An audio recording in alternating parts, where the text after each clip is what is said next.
Good evening. If you would like to listen to a 41-year-old grown adult drone on, God, this is probably going to be 40 minutes. I have 2 pages of notes. You can sometimes add minutes onto each of these notes. Drone on about Brain God, which is, I guess it's the Abibus video made by Andrew Niemirowski. If you would like to listen to that, you can probably just have this in your headphones. I was gonna edit in some visuals and things, but you can just look things up as I talk about them. Anyways, you've come to the right place.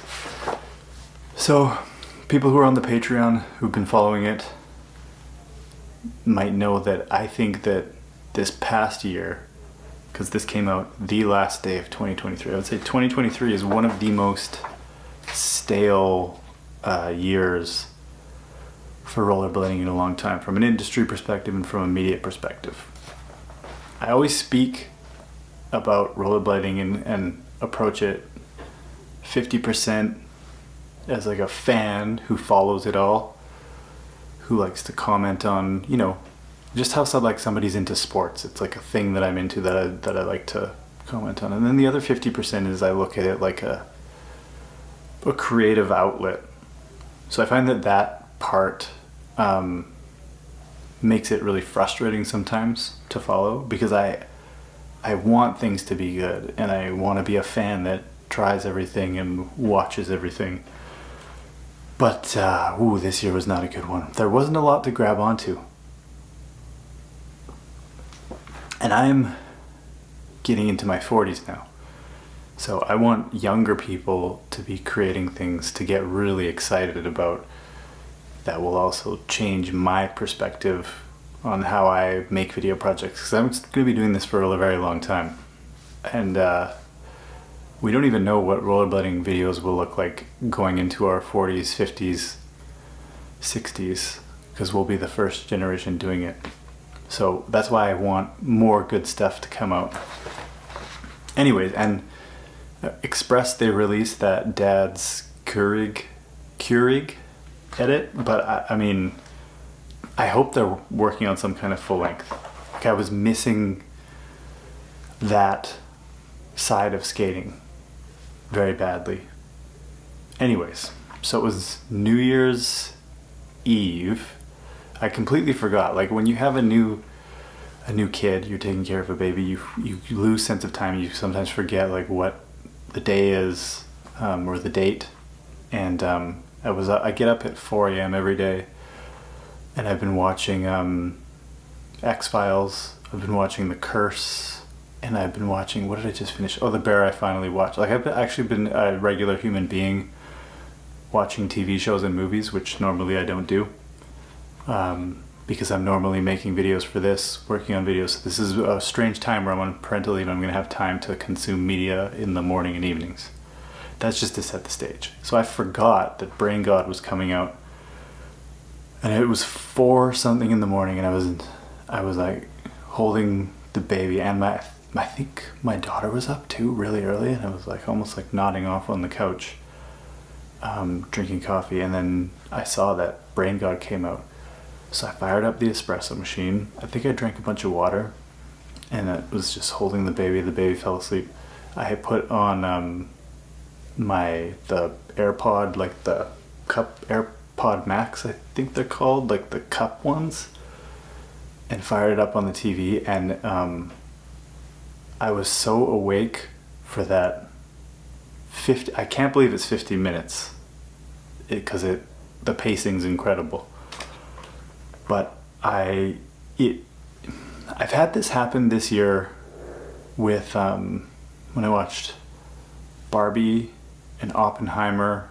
For recent things, like, I've had it happen kind of with that Bunch video, Is There Time for Matching Socks? Twin Peaks season 3, I had it. Aphex Twin Live at Field Day, there was like a live record. That was like a really long time ago. Or I'm trying to think of anything else. But this weird feeling of just when you get completely fired up by a piece of creative media or art, or like you really soak in the experience. And I think there's so much stuff that's bad, because media and movies and TV shows and things, it's like I heard the best description for it, it's kind of like a buffet. You're just like, well, there's just so much of it and you're just stuffing your face on this long buffet. And then when you consume something really good, it might put you in a good mood.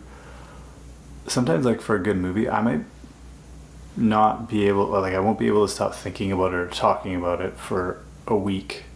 And most things, you sometimes watch things and forget it completely. So this had that effect, and it was like the worst conditions for taking an escape video. And I hope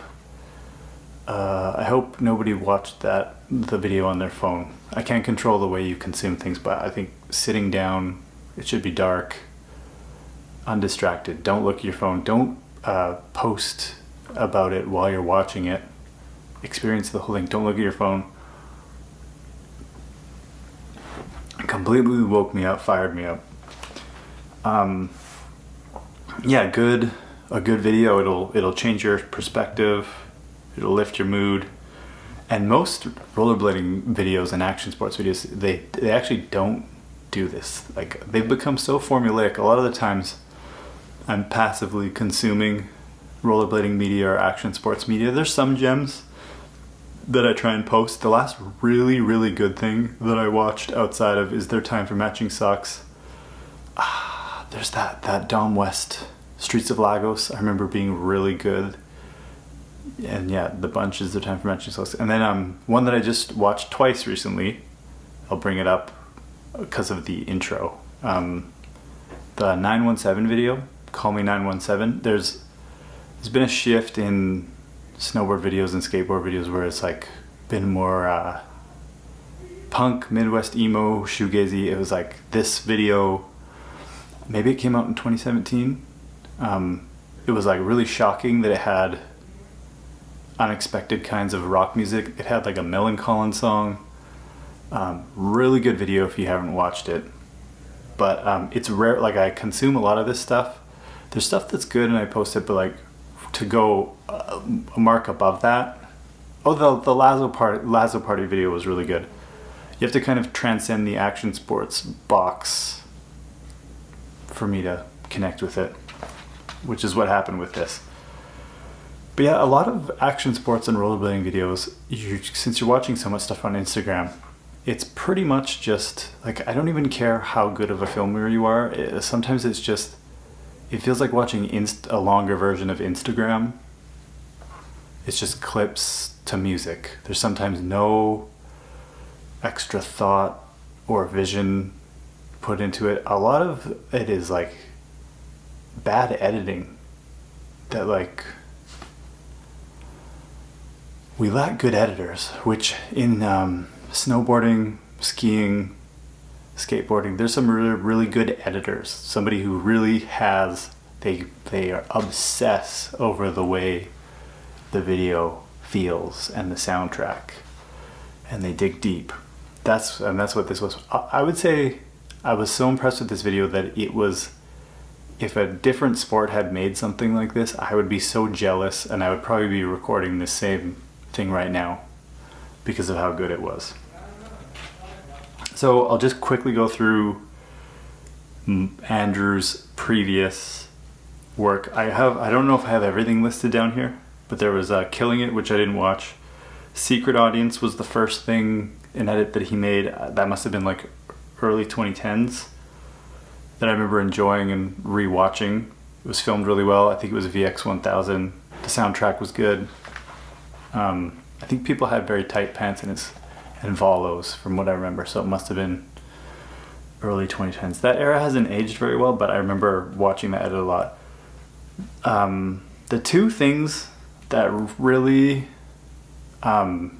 inspired me and made me very happy that he liked making rollerblading videos, because I mean, there's really talented people that could do better in other places if they wanted, but they choose to still make stuff within rollerblading.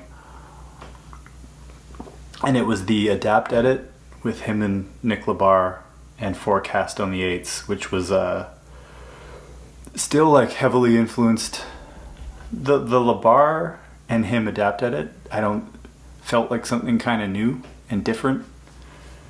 And I don't want to use the word modern, but it just felt like something new. And as a sucker for textured electronic music, if you look at my top 20 things that I listen to, that's my shit. So, you know, I could be biased based on my tastes, but who knows. Yeah, Forecast on the 8s was definitely influenced by it. Like there was Bronze, and I think Bronze was the main company in skateboarding that I understand why people find inspiration outside of rollerblading, because we're a pretty uncreative bunch. Not all of us, but when you put us all together, we don't have a good track record of coming up with new and original ideas for videos, clothing, media. You can cherry pick through history, and we do, but it's harder to be like, wow, what a distinct culture that doesn't copy other activities at all. So it's kind of a circular point that I made. Oh well. Anyways, Forecast on the 8th. I remember loving that video so much that I would just listen to the audio of it before going to bed. I would just listen to the skate sounds and the soundtrack in my headphones. And then when he combined forces with Danny and everybody from Canada before the Express Days program was where it hit an even higher note. And then Tempo was where it was like, okay, he's definitely going in his own direction. So definitely watch all of that stuff.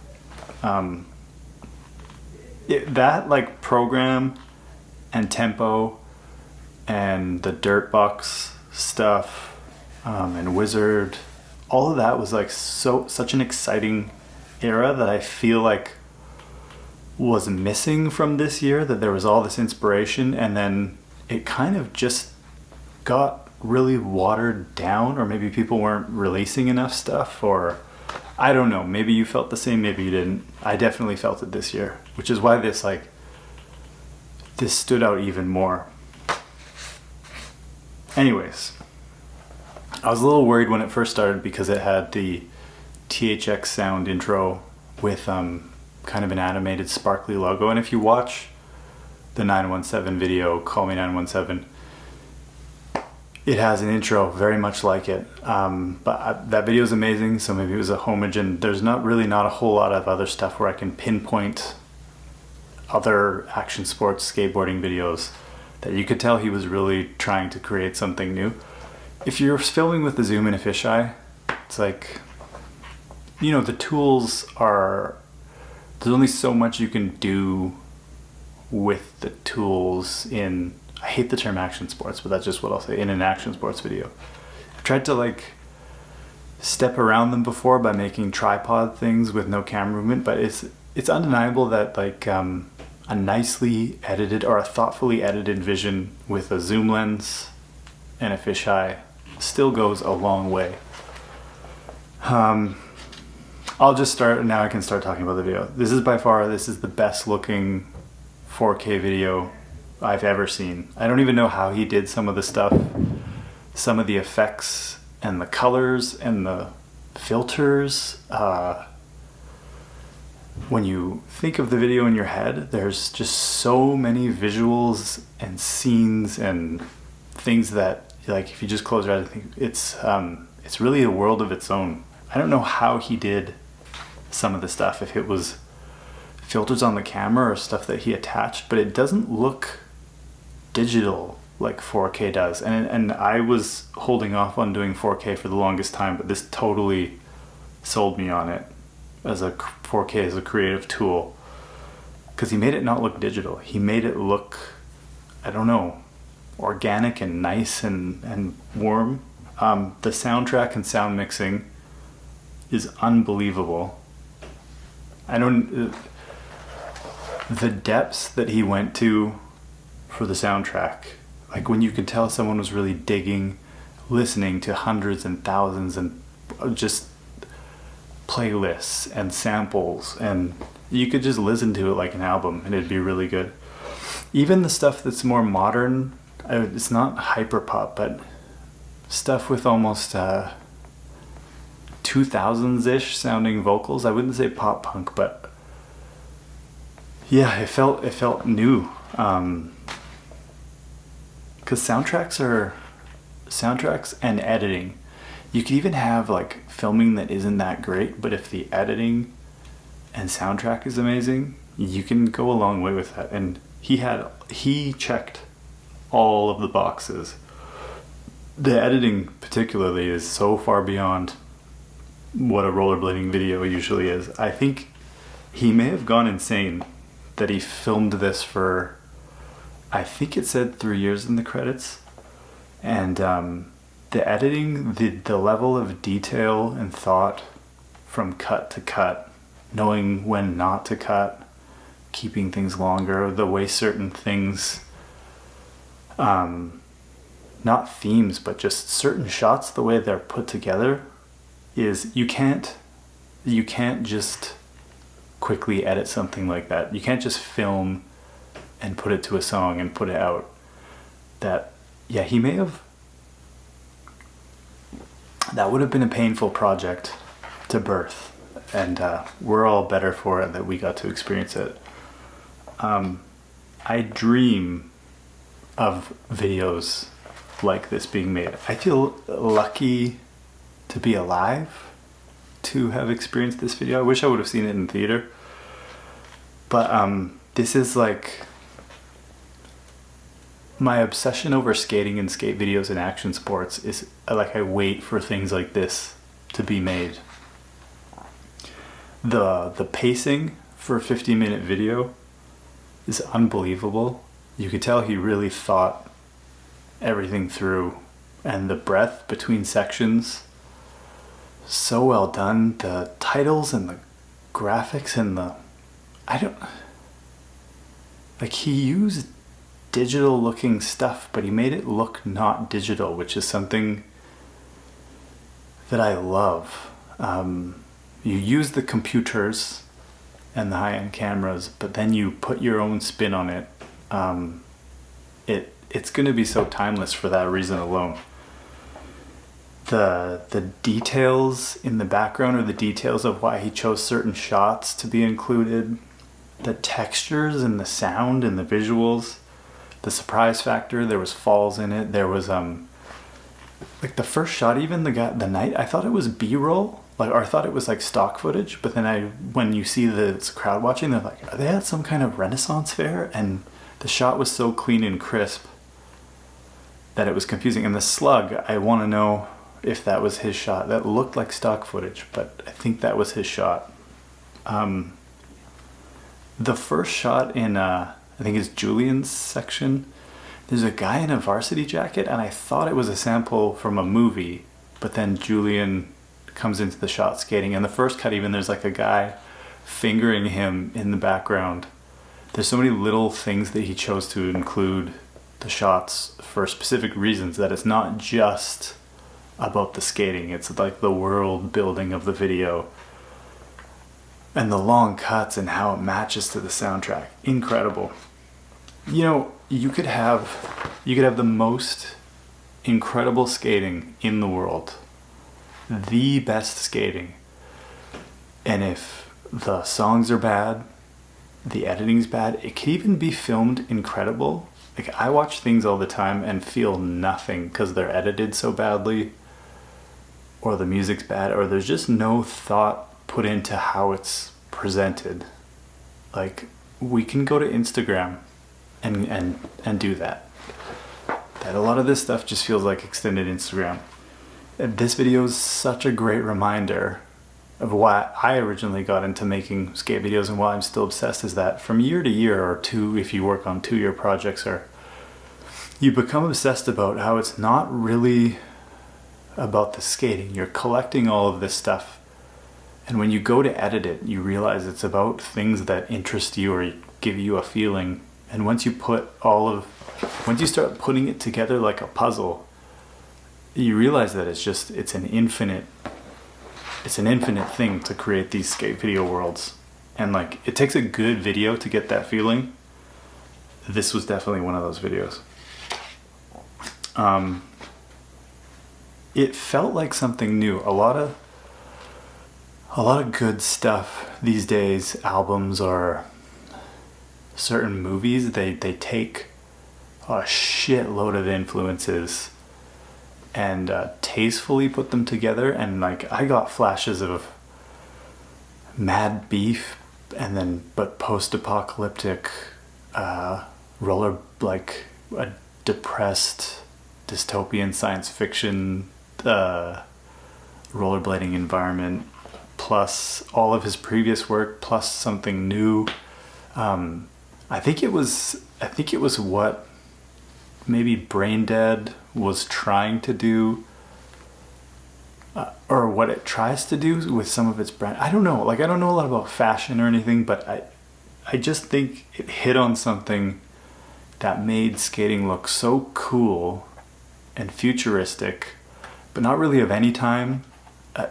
Like, it's really difficult to explain this point, but it actually felt like something new.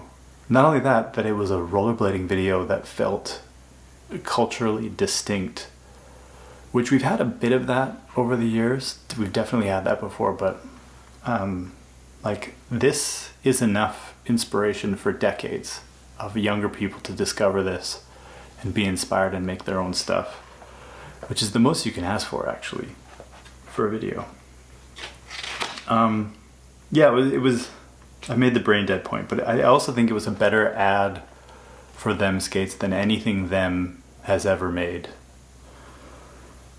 Like, this cemented the legacy of the 909, this video alone. I actually thought that it would bother me that there was different types of Them Skates in it, if that makes any sense, but the Soil dude probably made the orange weekend skates look incredible. Best I've seen anybody make them look. I will say though that I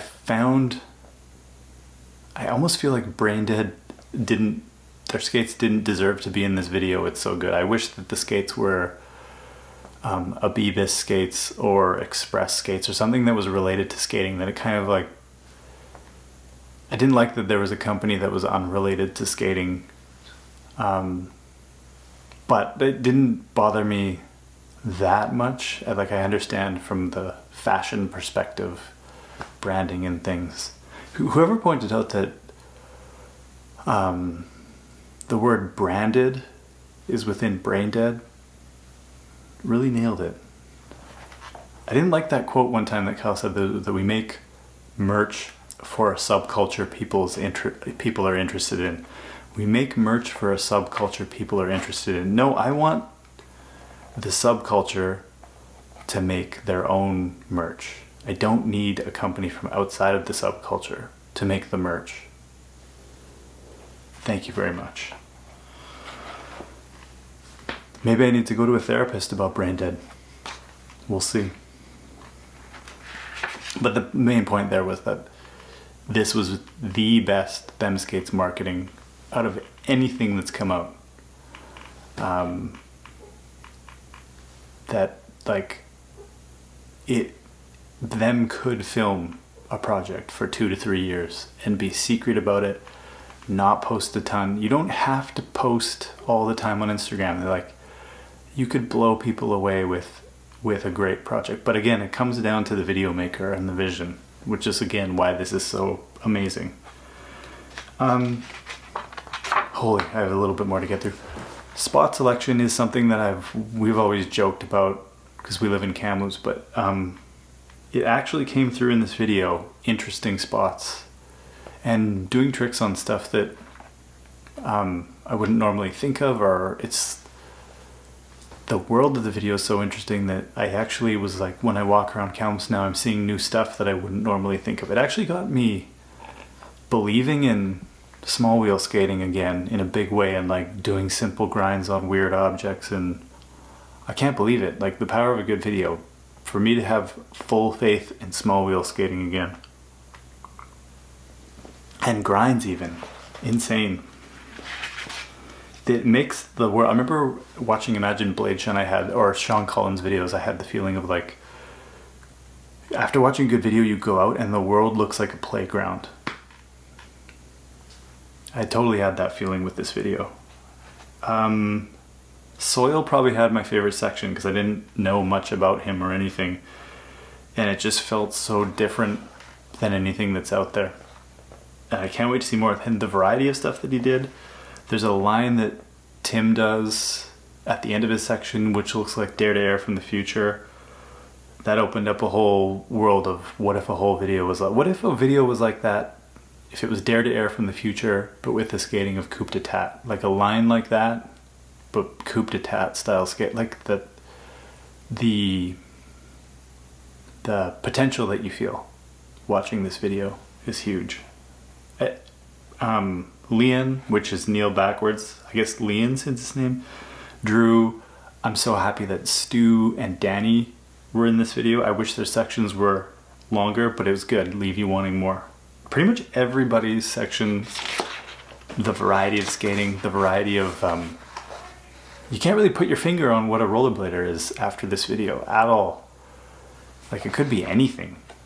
But I'll say Brasco took me out of the video. His early trick was really good, and I don't know if it was purposeful. There's a shot of Andrew wearing the wife beater, like following the Alice clip. I don't know if that was on purpose or just an editing idea, like to match the clothing. That first Brasco trick was incredible, the in-spin torque to 540 set, but then his later skating, it felt like, this could just be me, I don't know if he's having fun skating. Like, it looked similar to him filming for Instagram, where obviously he's incredible at skating, really good, but there's like a looseness or some kind of something that's missing for me. I can't describe it, but it was like, reminds me of like Chris Farmer. There was a switch in Chris Farmer where he almost found like a new passion or a new angle for his skating, that in relation to everybody in the video, when Brasco shows up, it feels like he's skating for a different video, if that makes sense. That's pretty much the only mark against it, and it's not to the point where it's bad or anything. I'm probably just thinking too deeply into it. Maybe somebody had that same feeling. Probably the most important part of all before I go, this solidified for me something that I listed in like things to help the industry. I can't remember who made that post, but the importance of big projects, anticipation, premieres, mystery, slowing the culture down, secrecy, getting away from Instagram, filming something for 2 years. This one was 3 years, and just working on something, having the patience to just collect and not put stuff out, and really think about what you want to put out and take that time. We all benefit from having that experience when people do it. Rollerblading benefits because it's a stronger vision, and it's not like I think we've reached peak, make a promo for the thing and market the stuff, which we're just as much a part of it by having a wheel company and putting out these edits, but this is inspiring us to make MB9 and 10, like make things that, this is it's not an advertisement for a Beavis, but it gives so much more weight to a Beavis. Like, I had that feeling this could have been a launch for a skate company, and that skate company would have instantly, like, if everybody was not wearing them skates and something new in the video, they would have taken the top spot instantly. The video is that good. So there's more power in making a big statement rather than all these little statements, like release the thing, release the promo, put out the like the Nils recent promo is a good example of, yeah, it was good, it was filmed good, it was marketing the skate. How long are we going to keep doing this? I'll watch it. Lots of people watch it. Will say the skating's good. But what about if Nils was working on a part for some other video for a long time? I guess you can release small things to Instagram. You can do bits and pieces, but the big visions, they're just the best. And this video isn't even on YouTube. The premieres and it being on a website, loved it. It just reminded me of, like, you know, we thought the future was coming, and it kind of came. But these old ways of doing things, doing big projects or big movies, I love that this year there was, you know, like there's big directors that release movies. Greta Gerwig with Barbie, Tarantino not too long ago. There was Oppenheimer came out. Sofia Coppola did the Elvis one that was really good. David Fincher did a direct to Netflix. Like, people who are movie groms and nerds releasing projects, it felt important again. And I love that idea of, like, people that are huge nerds who are obsessing over projects, releasing big projects. The old way of doing stuff. Like, we don't have to put out a bunch of little things. Put out big things. And the person just needs to focus on making something really good that they want to make. And we all win. Almost done, sorry. It made me want to go film and skate and work on a big project. It opened up how I look at cam loops. I already said it made me believe in small wheels and doing grinds. And lastly, this video, to me, this is a corny term, but it's definitely a vibe shift. This marks like a new, it kind of took everything that was bubbling, captures it all in one video, and like marks a vibe shift or an era for me. I was kind of waiting for something like this to happen, and it's gonna probably inspire some shitty stuff or some bad knockoffs, or people aren't really gonna get the essence or soul of what he was doing here and maybe try and lift from it in the not correct way. But like I said, there's decades worth of inspiration in this video, and it's videos like this is why I think personally skate video is still the most exciting thing to work in creatively. Like, I can make a movie when I'm in my 60s, if movies are still around. There definitely will be, because there was a bunch of big movies this year. But this makes you feel that infinite nature of skate videos and skating and why we all do it. And that's just the best feeling. That good skate video feeling. That's what we're after. Once you feel it, it might be, 5-10 years before you feel it again, or you might try and replicate it yourself and you're chasing it. But it's that infinite skate video and skating potential feeling. But this is just my opinion. What did you think? Okay, keep skating or something. Good night.